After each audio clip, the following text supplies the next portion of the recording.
Olá, esse é o banco mais barato da nossa bolsa. Isso mesmo, é isso que a gente vai ver nesse vídeo de hoje. Primeiro a gente vai ver aqui um pouco do desempenho das ações em bolsa. A gente vê claramente nesse período aí dos últimos 12 meses um desempenho muito forte de Banco do Brasil e Itaú, né? E um desempenho muito fraco, muito negativo de Bradesco e Santander, né? As ações de Bradesco e Santander vem com um desempenho muito fraco e um desempenho muito forte de Itaú e Bradesco. Mas hoje, o vídeo de hoje é para a gente falar sobre ações fora do radar, né? Então a gente vai falar um pouquinho sobre ações fora do radar e talvez do banco mais barato na bolsa. Primeiro a gente vê aqui nesse documento publicado por Findocs, mostrando que os nossos bancos são muito rentáveis, né? Lógico, dominado, né, determinado pelos grandes principais bancos. A gente está falando de Banco Brasil, Itaú, Bradesco, Santander e também talvez a Caixa aqui. Mas os bancos, os quatro grandes bancos listados em bolsa têm uma rentabilidade muito boa, muito forte em relação ao patrimônio. Mas o que é isso? Qual que é a definição desse ROI, né? Vamos olhar aqui, a gente tem um pouco da definição do ROI.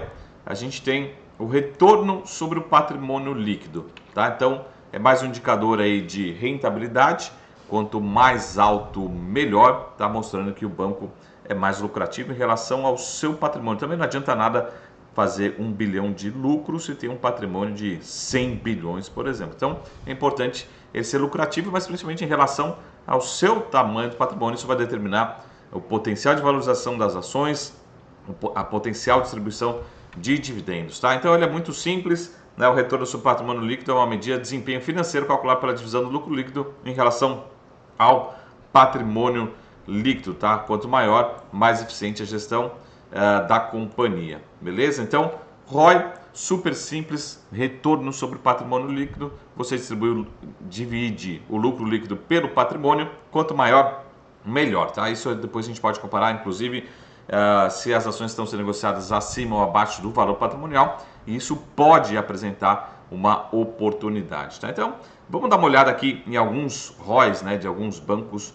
aqui no Brasil. A gente tem o Banco do Brasil, aqui essa aqui é o último resultado do Banco do Brasil, e a gente tem aqui o ROI, né, o retorno sobre o patrimônio líquido do Banco do Brasil, rodando aí na casa dos 22%. No acumulado de 2023, o banco fez cerca de 21,6% de retorno sobre o patrimônio. Então, número muito bom, muito forte, muito saudável, tá? Vamos dar uma olhada em outro banco aqui. A gente está falando aqui agora no caso do Itaú. O Itaú também roda num ROI, né, um retorno recorrente sobre o patrimônio consolidado de 21,2%. Também números muito bons e muito fortes do Itaú. Quando a gente começa a comparar com o Bradesco, né, não vai ser o alvo objetivo aqui desse nosso vídeo, mas a gente começa a ter sim uma preocupação no Bradesco justamente nesse movimento, né?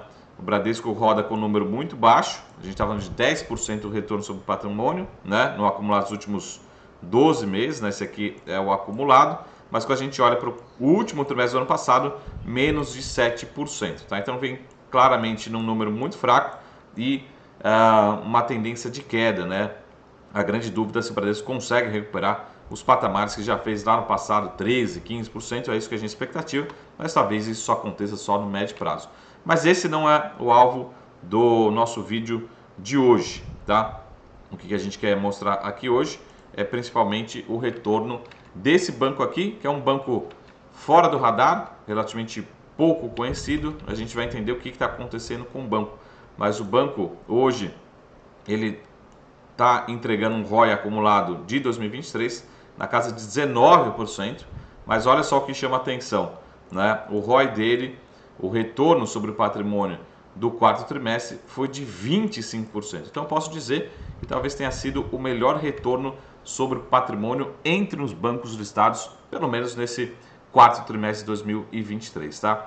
É lógico que é difícil acreditar que o banco vai manter toda essa rentabilidade, mas provavelmente deve manter uma rentabilidade muito boa, muito alta e próximo mesmo até de Itaú e Banco do Brasil, ou seja, entre os maiores bancos, né? Mas hoje particularmente nesse quarto trimestre de 23, que são os últimos resultados publicados, sejam os melhores resultados entre os bancos do Brasil. 25% é um retorno muito bom, muito forte, né, e vem crescendo, né?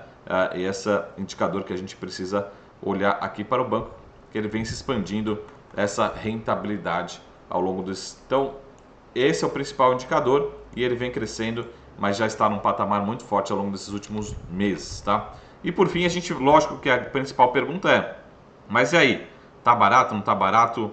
Vale a pena comprar? Vamos dar uma olhada aqui em termos de precificação em relação ao valor patrimonial, tá? Lembrando que a gente acabou de ver aqui, vamos só fazer uma comparação com o Bradesco também. Muita gente fala que o Bradesco está barato.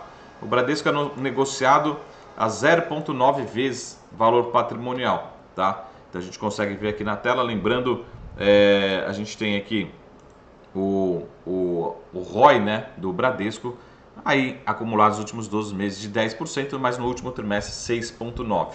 Quando a gente olha para o Pine, a gente tem um Pine acumulando ROI de 19% e no último trimestre de 25%.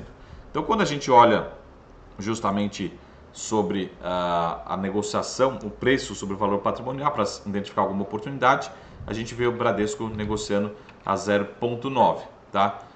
Se eu comparar, muita gente fala que o Itaú, de fato, ele é mais caro, ele é negociado bem acima do valor patrimonial, estou falando de 1,7 vezes valor patrimonial, né? Mas o Bradesco, que entrega um ROI bem menor do que o Pine, é negociado a 0,90. Mas vamos olhar aqui o Pine, então. O Pine, olha só que interessante, ele faz cerca aí de algumas vezes, né, o retorno sobre o valor patrimonial e é negociado abaixo do Bradesco. Aqui sim a gente tem um banco barato, né? Então toda vez que alguém te perguntar, Bradesco é barato? Não, quem que é barato é o Pine. Ele entrega 25% entregou de ROI, está entregando quase 20% acumulado nos últimos 12 meses e é negociado mais barato do que o Bradesco. Então não faz sentido nenhum o Pine estar nesse lugar. Talvez tenha uma boa oportunidade caso o mercado reprecifique, né? Que deveria de fato ser negociado com múltiplos muito mais altos em bolsa, o Banco Pine. Qual que é um dos principais riscos aqui do Pine, que eu alerto aqui hoje, principalmente em relação ao volume negociado, né? O volume negociado do Banco Pine é um volume muito baixo, né? E isso pode correr o risco de liquidez, ou seja, as ações podem apresentar maior volatilidade, tá? Mas compensa, né? Ou seja, esse desconto é tão excessivo que chama atenção e certamente ele deveria reduzir esse desconto, né? Apresentando valorização ao longo do tempo, de acordo com a rentabilidade que está muito alta e deve permanecer muito alta, muito elevado e muito barato. O Banco Pine ainda listado em bolsa, sob o código PINE4. Beleza, pessoal? Então esse foi o nosso vídeo aqui. Talvez esse de fato seja o banco mais barato nesse momento, de acordo com os fundamentos, de acordo com a rentabilidade nesse momento, tá? Lembrando, lógico, dos riscos, principalmente de liquidez, mas o desconto muito forte, muito excessivo, mostra uma grande assimetria aqui ainda nas ações do Pine, mesmo com as valorizações recentes nos meses passados, tá bom? Qualquer dúvida é só me contatar e a gente se vê no próximo vídeo. Até mais, tchau!